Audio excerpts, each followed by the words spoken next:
So, hello everyone. My name is Abhishek Bhattacharya, and today I'll be talking about our Indian tax system.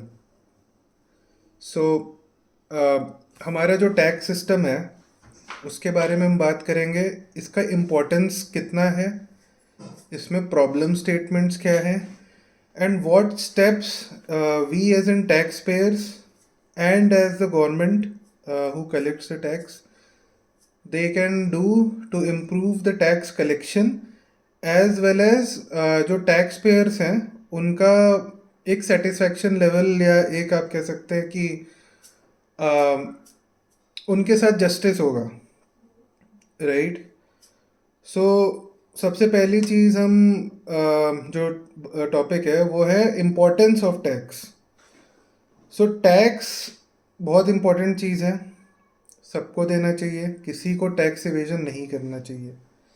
इसका reason ये है कि taxes से जो पैसा गवर्नमेंट के पास जाता है वही देश के डेवलपमेंट में यूज़ होता है, राइट। सो आपके जो रोड्स बन रहे हैं, इंफ्रास्ट्रक्चर बन रहा है, ब्रिजेस बन रही हैं, डिफेंस के इक्विपमेंट्स आ रहे हैं, whatever salaries are there, right, all those are paid by this only, ठीक है। सो मे भी हो सकता है और भी कंपोनेंट्स हों, कहीं और से भी सोर्सेज हों, but this also contributes majorly, right. So ये हो गया इसका इम्पोर्टेंस।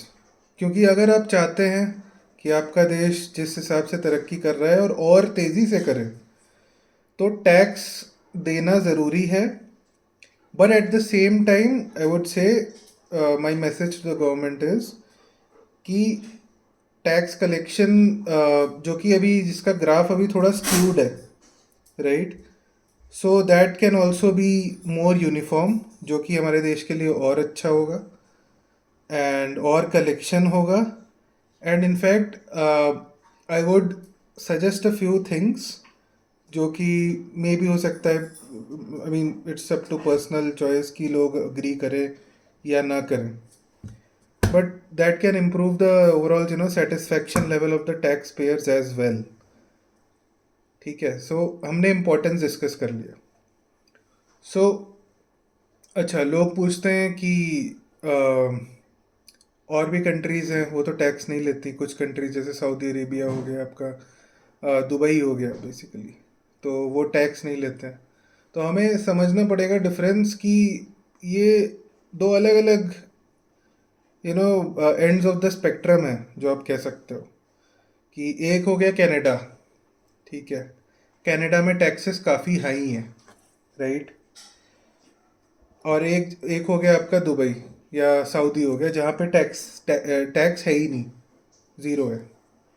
सो ये दो अलग अलग स्पेक्ट्रम्स हो गए, पर ऐसा क्यों है, हमारा देश बीच में आता है इसके ऐसा, for the very main reason कि एक हो गया दुबई जैसे देश, सऊदी जैसे देश, जहाँ पे उनको चाहिए कि ज़्यादा से ज़्यादा और इन्वेस्टर्स वहाँ पे आएँ और ज़्यादा से ज़्यादा लोग वहाँ पे आएँ, काम करें, उनकी इकोनॉमी बढ़े, उनका टूरिज़्म बढ़े। सो फॉर दिस रीज़न, और उनके पास तेल का पैसा है, ठीक है, सीधी बात करेंगे तो उनके पास मेन उनका तेल का सिस्टम है। अभी तो अब उन्होंने लास्ट कपल ऑफ डेकेड से या 3 डेकेड से उन्होंने अब चालू किया, दुबई की बात कर रहा हूँ, टूरिज़्म एंड ऑल। बट उसके पहले तो उनका मेन तेल का ही सिस्टम था जो जिससे इकोनॉमी बनती है। सो अलग अलग एग्जांपल अगर लें, थाईलैंड का इज़ टूरिज़्म। सो उनका मेन सिस्टम ही इससे चलता है। सो हमारे देश का है कि भाई हमें तो टैक्स कलेक्ट करना है, हम इंडिविजुअली किसी भी एक चीज़ में डिपेंडेंट नहीं हो सकते। हमारे पास ना ही तेल है इतना कि हमारे पूरा इकोनॉमी पूरे इकोनॉमी को सपोर्ट कर ले या सिर्फ टूरिज़्म पे सपोर्ट कर ले है। बट भाई हम 150 करोड़ की आबादी है, तो हमें अब बढ़ना भी है आगे, और इसके लिए ये सारी चीज़ें ज़रूरी हैं। और फ्रीबीज दे के, फ्री बिजली फ्री ये दे के कभी भी कुछ नहीं चीज़ें आगे बढ़ नहीं सकती, आदतें लोगों की और ख़राबी होती। तो ये हो गया हमारा इम्पोर्टेंस टैक्सेशन का। अच्छा, अब हम बात करेंगे कि इसमें इशू क्या है, दिक्कत कहाँ आ रही है। दिक्कत का एग्जांपल मैं आपको बोलूँगा कि मान लो कि आपकी सैलरी आई, ठीक है, मैं अज्यूम करता हूँ कि आप 30% टैक्स ब्रैकेट पे आ रहे हो। तो फॉर एग्जांपल आपकी सैलरी आई 100 रुपये। अभी आपने छूटते ही आपकी कंपनी ने ही आपके 30 रुपये काट दिए, आपके पास आए 70 रुपये। एक एग्जांपल दे रहा हूँ, थोड़ा बहुत ऊपर नीचे हो सकता है, वो आप बोलेंगे कि नहीं ये आगे के 10% है, पीछे का 20, और ये वो। मैं एक एग्जांपल दे रहा हूँ, जस्ट एन एग्जांपल। सो आपका जो इनकम है उसमें इनकम टैक्स कट के आपको मिले पैसे, ठीक है। अभी जो 70 रुपये आपको मिले, आपने सोचा कि इस पैसे को, क्योंकि आप क्या कर सकते हैं, आप पैसे का या तो आप खर्च करेंगे या तो सेव करेंगे या इन्वेस्ट करेंगे, राइट। आप दान भी कर सकते हैं, ठीक है। पर जनरली एक जनरल बात कर रहा हूँ मिडिल क्लास आदमी का, कि भाई दान दक्षिणा तो हम लोग मंदिरों में कितना ही करते हैं, जो कि प्रैक्टिकल बात मैं बोलूँगा। या तो मिडिल क्लास बंदा, या even even upper middle class भी या लोअर मिडिल क्लास भी क्या करता है, या तो खर्च करेगा या तो सेव करेगा या इन्वेस्ट कर देगा कहीं, राइट। अगर वो खर्च करने जाएगा, मान लीजिए कि आपने सोचा कि मैं एक कार खरीदूंगा, ठीक है। तो वो कार खरीदने में सबसे पहले तो आप जीएसटी दोगे, फिर रोड टैक्स दोगे, फिर आप इंश्योरेंस कराओगे, उसमें भी आप आप टैक्स दोगे, फिर आप सड़क पे जब चलाओगे, फिर अगर आपने हाईवे में चला दिया तो आप फिर टोल टैक्स भी दोगे, राइट। अच्छा, एक एग्जांपल, अच्छा इसमें अगर आप फ्यूल अभी डलाओगे, फ्यूल में भी आप यू नो ये दोगे, टैक्स दोगे। अभी कौन सा टैक्स है, आई थिंक सेस है, सरचार्ज क्या तो है, मेरे को एग्जैक्टली आप कमेंट सेक्शन में बताना, बट उसमें भी है, अच्छा खासा कंपोनेंट है, ठीक है। अभी चलो ये एक हो गया, आपने व्हीकल खरीदा। दूसरा एग्जांपल देता हूँ कि आपने मान लो कि आपने एक प्रॉपर्टी खरीदा, ठीक है। आपने प्रॉपर्टी खरीदा, तो प्रॉपर्टी खरीदने में तो आप जीएसटी दोगे, फिर then again GST comes into play. GST के बाद फिर भैया आप रजिस्ट्रेशन भी कराओगे। अलग अलग स्टेट्स में रजिस्ट्री और स्टैम्प ड्यूटी के अलग अलग चार्जेस होते हैं। तो अमूमन तौर पे आप ये पकड़ लो 6 से 8% के बीच में मामला चलता है।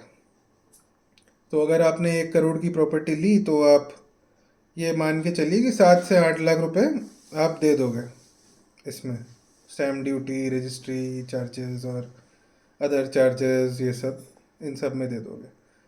अच्छा, अभी ये प्रॉपर्टी को आप बेचने जाओगे, अगर आपने मान लो कि 1 करोड़ की प्रॉपर्टी 1.5 करोड़ में बेच दी, तो इस पे अभी आप कैपिटल गेन्स भी दोगे, कैपिटल गेन्स टैक्स होता है, वो भी दोगे।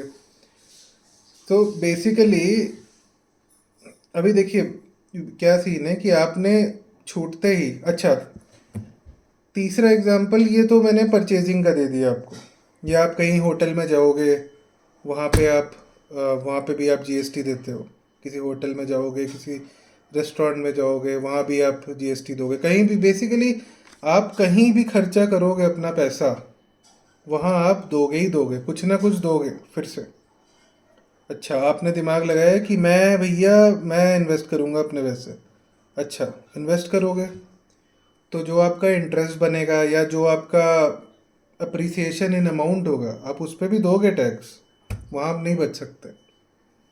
फिर एट द सेम टाइम अगर आपने सोचा कि मैं सेव करूँगा, आपको पता होना चाहिए कि अगर आप एफडी भी कराते हैं, एफडी को आप बोल सकते हैं कि इन्वेस्टमेंट बोल भी सकते हैं या सेविंग भी बोल सकते हैं। इन्वेस्टमेंट का आजकल वो चलता है कि बेसिकली कि आप शेयर मार्केट में लगा रहे हो या रियल एस्टेट में कर रहे हो, तो that is considered investment. FD तो चलो एक नॉर्मल चीज़ है, तो उसमें भी आप देते हो। सो बेसिकली कहने का मतलब ये है कि आप मल्टीपल जगह टैक्सेस दे रहे हो, राइट। मतलब आप आपका इनकम आया, वो टैक्स कट के आएगा, फिर आप जहाँ जहाँ भी खर्च करोगे पैसा, जहाँ जहाँ भी अपने पैसा यूज़ करोगे, वहाँ आपको फिर से टैक्सेस देने हैं। तो ये कर कुरा के अगर आप ओवरऑल देखेंगे तो अराउंड 45% के आसपास आप टैक्स दे देते हो अपने ओवरऑल इनकम का, राइट। तो ये 5% ऊपर हो सकता है, 5% या इवन कई कई केसेस में ज़्यादा भी हो सकता है, depending on your life style, your priorities and all. ये चीज़ें ऊपर नीचे हो सकती हैं। अच्छा, तो ये हो गया इशू। अभी प्रॉब्लम स्टेटमेंट ख़त्म नहीं हुआ है, ठीक है। अभी प्रॉब्लम स्टेटमेंट अगला ये है कि ये तो हो गया टैक्स पेयर्स के नज़रिए से प्रॉब्लम, कि बेसिकली आप 6 महीना, साल में 6 महीना आप सरकार के लिए काम कर रहे हो, 6 महीने अपने लिए कर रहे हो, 6 महीने सरकार के लिए कर रहे हो, ठीक है। एक मोटा मोटा बात कर रहा हूँ। तो अभी प्रॉब्लम स्टेटमेंट ख़त्म नहीं हुआ। So problem statement number 2 is कि problem statement number 1 was multiple taxation, कि भाई आ तो रहा है कट के, फिर जहाँ जहाँ भी डालोगे वहाँ वहाँ फिर कटेगा, ठीक है। अभी प्रॉब्लम स्टेटमेंट नंबर 2 इज़ कि number of tax pairs is very less, ठीक है। मतलब अलग अलग फिगर्स हैं, कहीं पे किसी सोर्स में बोलते हैं कि इंडिया में 5% लोग टैक्स देते हैं, कहीं बोलते 7% देते हैं, कहीं बोलते, कहीं कहीं तो बोल रहे हैं कि 30% देते हैं। तो मैं I don't want to go into that details, और वैसे भी कौन सा डेटा एक्यूरेट होता है इतना। मैं एक मोटा मोटा मान लेता हूँ, चलो ठीक है, एक मोटा मोटा मैं मान लेता हूँ कि 5 से 10% लोग टैक्स देते हैं, ठीक है।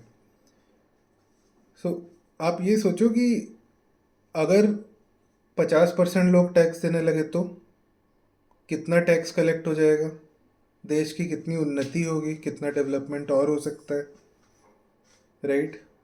और जो लोग दे रहे हैं, जो 5% दे रहा है या 10% दे रहा है, उन्होंने क्या गलती करी कि भाई बाकी लोग नहीं दे रहे हैं, या लोग टैक्स इवेट करते हैं। मतलब वो तो सबको पता है, कोई मतलब ब्रॉड सी एक पीस ऑफ नॉलेज है कि अलग अलग तरीके, अलग अलग हथकंडे अलग अलग फील्ड्स में लोग यूज़ करते हैं।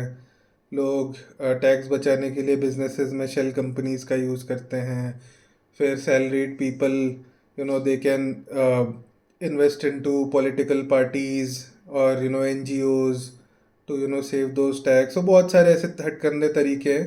आप कमेंट सेक्शन में लिखना अगर आपको ये चीज़, इस पे भी मैं वीडियो बना सकता हूँ if you are interested, but अभी का टॉपिक ये नहीं है, so I will just touch upon it. तो बेसिकली ये है। तो भाई उन्होंने क्या गलती करी जो दे रहे हैं, राइट। मतलब एक्चुअली क्या है कि जो दे रहे हैं they should be proud about it, but they are not, because they are not getting the kind of you know recognition या रिस्पेक्ट और facilities against what they are paying, right. That is the reason. So ये हो गया हमारा problem statement. सो अभी क्या problem है, अभी एक एक और कंट्री का मैं एग्जांपल लूँगा, विच इज़ कनाडा, राइट। अभी मैंने सऊदी अरेबिया और दुबई का एग्जांपल लिया था। कनाडा में हमसे भी ज़्यादा टैक्स, यू नो, थोड़ा बहुत ऊपर ही है, नीचे तो नहीं है, राइट। बट वहाँ पे क्या सीन है, वहाँ पे उसके एवज में सर्विसेज मिलते हैं। Health care is free two Canadian citizens, even permanent residents को भी उनका हेल्थ केयर फ्री है। जो परमानेंट रेसिडेंट्स नहीं हैं उनको फिर इंश्योरेंस लेना पड़ता है। जो स्टूडेंट्स वगैरह जाते हैं उधर तो उनको लेना पड़ता है, but in a broader sense that is free. Education also up to certain extent is free in Canada. Correct me if I am wrong guys in the comment section, ठीक है।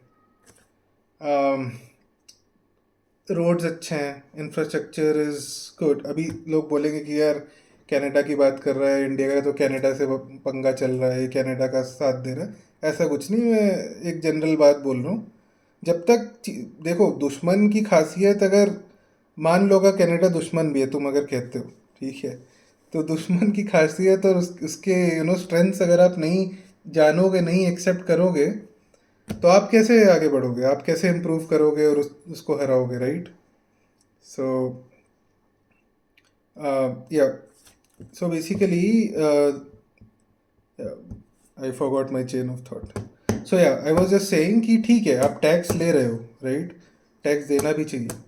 तो आपको टैक्स पेयर्स को, I am talking to the government, कि tax payers को certain level of आपको ये भी देना पड़ेगा, services and privileges, right. So अभी आते हैं, हमारा हो गया प्रॉब्लम स्टेटमेंट, अभी हम आते हैं सोल्यूशन पे, ठीक है। तो हमारा सोल्यूशन हमारा दो चीज़ों पे ओरिएंटेड है। एक है कि increase the number of tax payers, increase the amount of tax collected, and the second is people who are giving tax, they should be honored. I mean, they should have, I mean, they should be given certain privileges. उनको I would go as far as saying that कि उनको VIP status मिलना चाहिए, in fact, you know, क्योंकि ठीक है, जय जवान है जय किसान है, जय टैक्स पेयर भी तो होना चाहिए उसके बाद, राइट।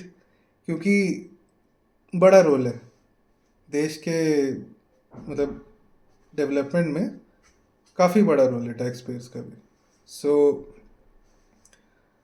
मेरा सोल्यूशन ये है कि आप प्रिविलेजेस दीजिए टैक्स पेयर्स को, राइट, सर्टेन प्रिविलेजेस दीजिए, सर्टेन प्रेसिडेंसेस दीजिए, सर्टेन फैसिलिटीज़ दीजिए।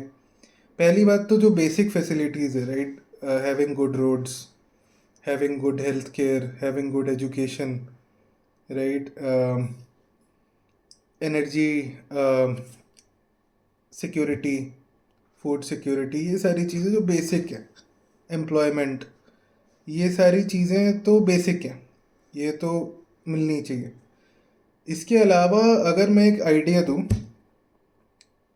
जो कि पता नहीं, हो सकता है सुनने में लोग हंसें या ये करें, बट ये मेरी सोच है कि अगर आप सोचो कि जो टैक्स पेयर है, ठीक है, उसको ऐसी इज्जत मिलने लगे, और टैक्स पेयर्स भी इसमें आपके स्लैब्स में, कि 1 लाख टैक्स देने वाला, जैसे आपने बना रखा है टैक्सेशन सिस्टम की 5%, 10%, 20%, 30%, ठीक है, इसके ऊपर भी आप अमाउंट का भी बना सकते हैं, जैसे बना सकते हैं। ये जस्ट एब्स्ट्रैक्ट आइडिया है कि जैसे आपने टैक्सेशन का स्लैब बनाया, वैसे आप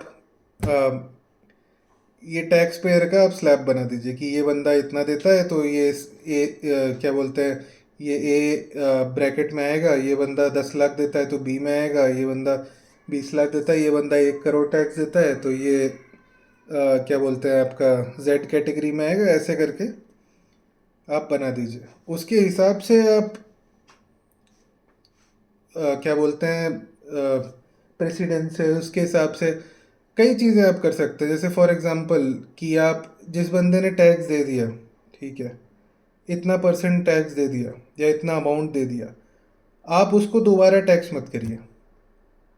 आप उस बंदे को बोलिए कि ठीक है, मैं आपको GST में रिबेट मिलेगा, ठीक है, आपको GST में रिबेट मिलेगा। आप कार्ड, जैसे आपने आधार कार्ड बनवाया, वैसे आप एक टैक्स पेयर का कार्ड बना दो कि ये बंदा 20 लाख में आता है, ये बंदा इतने टैक्स इस इतने से 10 से 20 लाख के बीच में फॉर एग्जांपल टैक्स देता है, तो इसको आगे जाके GST में इतना रिबेट मिलेगा, ठीक है। वो अपना घर खरीदने जाएगा या वो अपना व्हीकल परचेज करेगा तो उसको रिबेट मिलेगा, ठीक। आप इनकम टैक्स बिल्कुल ही आप सिर्फ इनकम टैक्स पर नहीं डिपेंड कर सकते, ये भी बात सच है, क्योंकि जो नहीं दे रहा है वो किसी न किसी रूप में तो दे रहा है ना टैक्स। जो इनकम टैक्स से बच भी जा रहा है वो फिर भी GST दे रहा है, वो फिर भी आपका कैपिटल गेन्स दे रहा है, राइट। पर अगर आप सिर्फ इनकम टैक्स पे वो कर दोगे, जो लोग कहते हैं कि नहीं सिंगल टैक्सेशन कर दो, सिर्फ इनकम टैक्स होना चाहिए, उसके अलावा GST वेस्ट और कुछ नहीं होना चाहिए, ऐसा का ये भी मॉडल सक्सेसफुल नहीं है, कामयाब नहीं है। क्योंकि जो नहीं दे रहा वो तो फिर कुछ भी नहीं देगा फिर। अभी तो कम से कम कुछ तो दे रहा है, GST दे रहा है, ये दे रहा है, कैपिटल गेन्स, इनकम टैक्स नहीं दे रहा तो। पर बेचारा इनकम टैक्स वाला इनकम टैक्स भी दे रहा है, बाकी सब भी दे रहा है। तो उसके लिए मैं ये सजेशन दे रहा हूँ कि जो तो दे रहा है ईमानदारी से, उसकी बाकी टैक्सेस अगर ज़ीरो भी मत करो, कुछ तो कम कर दो, और इनफैक्ट जो ज़्यादा दे रहा है टैक्स उसका ज़ीरो भी कर दो, क्योंकि वो बेचारा ऑलरेडी दे 1 करोड़ रुपए टैक्स दे चुका है। अभी उसका तुम क्या 1 करोड़ तो चलो मैंने ज़्यादा ही बोल दिया है, मान लो कोई अगर मान लो 10 लाख 15 लाख का टैक्स ही दे रहा है साल का, तो उसका माफ़ कर दो ना भाई, वो तो दे चुका है अपना, या कम कर दो एटलीस्ट। तो जैसे ये आर्मी में कैंटीन्स होते हैं, राइट? तो आप जस्ट इमेजिन कि आपके पास एक टैक्स पेयर कार्ड है and you get more discounts, you know, when you go to shop anything, या फिर ज़्यादा या फिर आप मान लो कि आप रिलायंस डिजिटल में जाते हो, या आप किसी सुपर मार्केट में जाते हो, तो आपके टैक्स पेयर कार्ड पे आपको डिस्काउंट मिल जाएगा। Just imagine that. या तो प्रेसिडेंसेस इन एजुकेशन, मतलब कुछ प्रायोरिटी आपको मिल जाए, या हेल्थ केयर में कुछ रिबेट्स मिल जाए। एक जनरल एक रिस्पेक्ट होता है in the society for the tax pairs, कि भाई एक हेल्पलाइन नंबर दे दो आप, राइट? कि if the tax pairs have any issue, कि चलो एक जेड कैटेगरी का जो टैक्स पेयर है, देखो भाई जो बंदा 20 लाख रुपए टैक्स दे रहा है साल का, उसने कुछ ना कुछ तो किया है अपनी ज़िंदगी में, ठीक है, मेहनत करके किया है तब उस मुकाम तक पहुंचा है, और फिर वो दे रहा है टैक्स। ठीक है, वो ऐसे नहीं कि वो 20 लाख रुपए उसको मतलब उसको पैसे पूरे फ्री में मिल गए थे, राइट? तो वो टैक्स दे दे रहा है, तो उस चीज़ की भी कुछ इज्जत होनी चाहिए, मेरा ख्याल है। एक वीआईपी, एक कुछ तो वो होना चाहिए कि बंदा इतना कंट्रीब्यूट कर रहा है, राइट? 4 महीना, 5 महीना, 6 महीना अगर देश के लिए कर रहा है काम, तो उसको कुछ मिलना चाहिए, मेरा ये ख्याल है। अगर ये चीज़ें हो गई, वो कैसे होगा, कैसे इज्जत बढ़ेगी? क्या उसे सल्यूट मिलेगा, या उसको आ, उसने अगर एक डेडिकेटेड हेल्पलाइन में फ़ोन किया तो उसकी बातें सुनी जाएंगी, कोर्ट केसेस में प्रायोरिटी मिलेगी, जल्दी केसेस निपटेंगे, या एनी ऑफ दीज थिंग्स आप लोग कमेंट में और सजेस्ट कर सकते हैं। तो ऐसा एक माहौल क्रिएट होगा कि टैक्स पेयर होना, और एक लेवल का टैक्स पेयर होना, एक बहुत इज्जत की बात बन जाएगी सोसाइटी में, कि अरे हम इस लेवल के टैक्स पेयर हैं, हमारे पास ये कार्ड है, देखो हम जेड लेवल के टैक्स पेयर हैं, हमें हर चीज़ में रिबेट मिलता है, हम यू नो अलग से एक इज्जत का माहौल है, राइट? तो जो टैक्स नहीं देते हैं वो भी देखेंगे, यार मैं तो टैक्स नहीं दे रहा हूँ, टैक्स दूंगा तो यार टैक्स देने में ज़्यादा फ़ायदा मेरे को दिख रहा है, ठीक है? तो उस चक्कर में लोग और टैक्स देंगे, या एक स्टेटस सिंबल एक पॉइंट में बनना ये शुरू हो जाएगा कि यार टैक्स जो देता है वो एक स्टेटस सिंबल है। अच्छा तुम बी कैटेगरी में आते हो, मैं ए में आता हूँ। अच्छा तुम ए में आते हो, मैं जेड में आता हूँ, राइट? सो ये एक माहौल क्रिएट होना चाहिए कि टैक्स पेयर को एक अलग से इज्जत मिले, फैसिलिटीज़ मिले, एज फार एज कि एज यू नो इतनी दूर तक कि लोग टैक्स खुद से आके दें, जो लोग अपनी कमाई भी छुपा रहे हैं वो भी अपने बिलों से निकले और टैक्स देना शुरू कर दें। तो देश का भी भला होगा, टैक्स पेयर्स का भी भला होगा, और एक अपने को इज्जत भी मिलेगी कि भाई हम टैक्स पेयर्स हैं। मज़ा आएगा फिर टैक्स देने में, है ना? अभी तो लगता है कि जनरल कंसेंसस लोगों का है कि भाई अरे यार चलो टैक्स देना है, कोई खुशी खुशी तो देता नहीं है। तो यही मैसेज है। उम्मीद करता हूँ कि आपको वीडियो पसंद आई होगी। Until next time, until next video.